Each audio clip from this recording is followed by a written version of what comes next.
Okay, so now I exit, I'm back to primary. And let's talk about permissions now.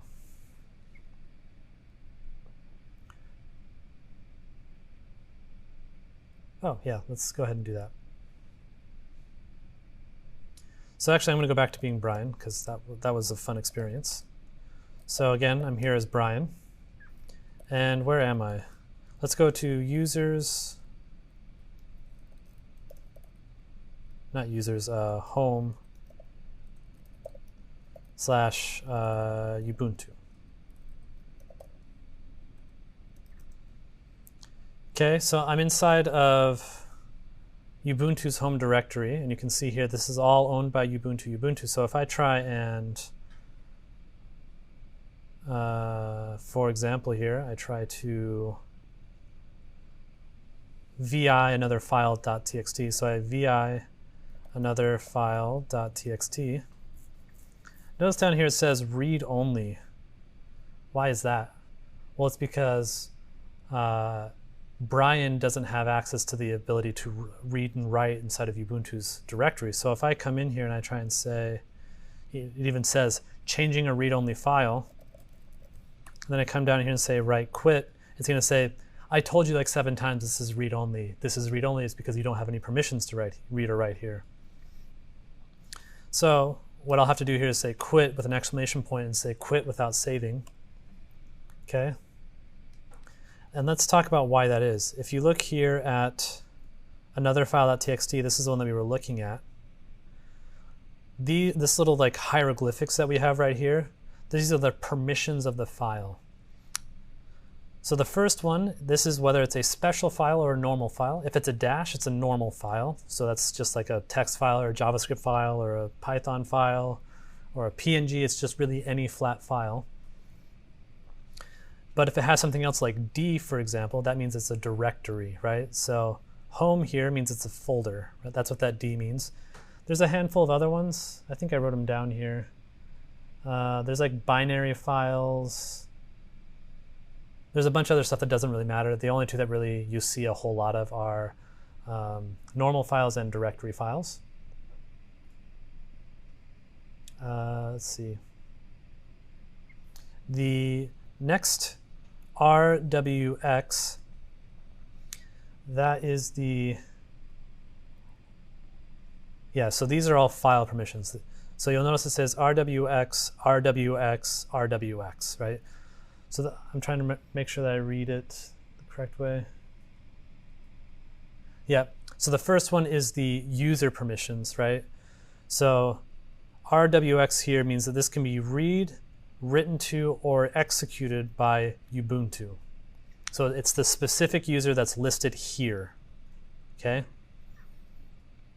The next RWX here is the group. So this means that this file can be read, written, or executed by anyone in the Ubuntu, that's the Ubuntu user, or anyone that's in the Ubuntu group. These just happen to be named the same thing. They don't have to be, right? This could be like the readers group or something like that. The last R-X here is the everyone else group. So in this is a directory, right? So this means that anyone that's not either in the group or this user can read from it, they can execute it, but they cannot write to it. So again, let's look here, there's another file.tar, or sorry, not another file.txt, this one right here. It's a flat file.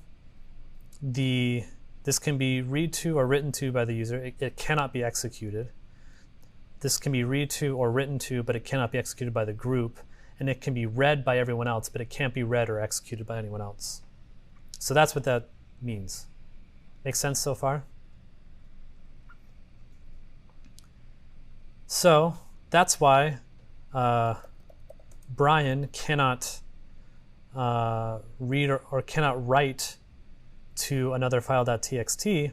It's because Brian can read it. Brian has our permissions here from the other, right? But he cannot write to it because he doesn't have any permissions to do that. I'll talk about the X, the can execute later, but basically means like if it's like a binary file or like a command, it can be ran as a command. So like ls, right? So if we look at ls-las/bin, you'll notice that all of these have X permissions, right? So like tar, that's one we've been using, right? It means anyone can execute from it. But like, for example, Brian can't write to tar here. Does that make sense? Okay.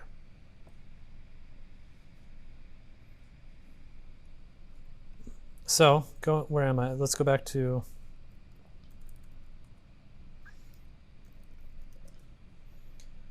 this dot right here. This top one represents the directory that we're in this moment in time, which means that it's owned by Ubuntu and the Ubuntu group. And Brian does not have write permissions on this folder. So if I try and do touch brian.txt, it's going to say Brian can't write here. Now I absolutely could say sudo touch brian.txt, but then who is going to own the file?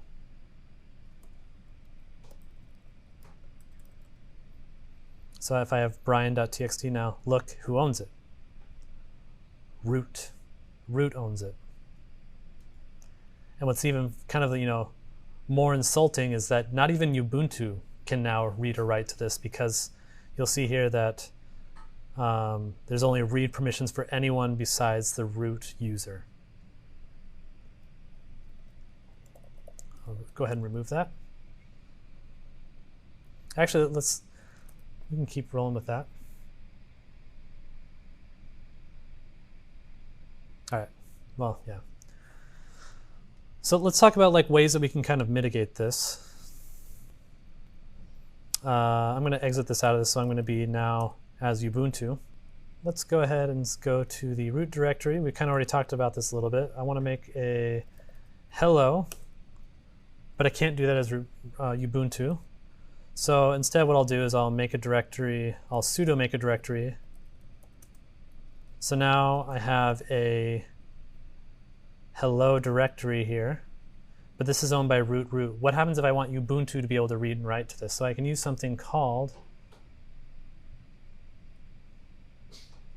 I'll go inside of hello here, right? And I can't even still touch hello.txt. Ubuntu cannot read and write into this hello directory. So what I want to do is I'm going to say sudo change ownership. So that's what chown, or chown, if you want to say it that way. Don't say it that way. I can change the ownership from root to Ubuntu like this. And again, that's the Ubuntu user and the Ubuntu group. Those could be different names. And then I want to change that to /hello. So now if I look at the user permissions here, you'll see that Ubuntu owns this now. So now, again, I'm Ubuntu, I can say touch hello.txt, and now it works because Ubuntu actually owns this directory now and can do whatever they want there. So that's when you'll see change ownership a lot. You'll be changing ownership probably from the root directory or root user to a user. Because again, like I can't, if I say su Brian, Brian can't write here, right? So this would be like one opportunity that you could like make a directory that only one user can write to and then no one else can. Does that make sense about permissions for users?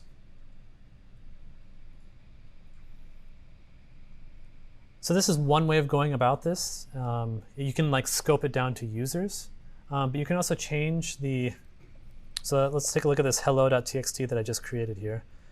This has read permissions for everybody, but only Ubuntu user or Ubuntu group people can write to it. What if I want to make it so anybody can write to this file and it doesn't really matter who owns it?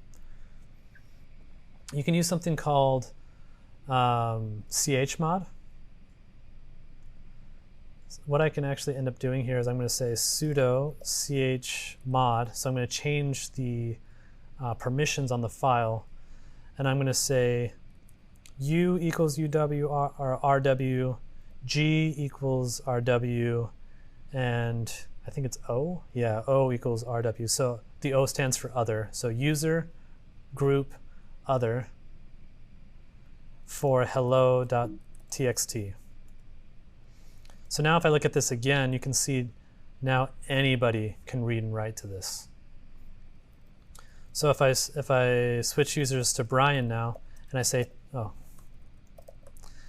touch Brian.txt, one, don't touch me. Absolutely don't touch me. But you can touch this folder. I gave you permissions to touch the folder. So if I say touch Brian.txt, now do you think this is going to work? No. Why is that?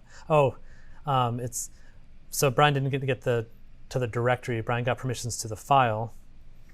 But so I can say vi hello.txt, and I can say hello, this was written by Brian. Write quit. Oh yeah. Write quit exclamation point, because it doesn't have permissions in the directory. But now I can say exit, and I can come back out here, and I can cat hello.txt, and look, that was actually written out by Brian.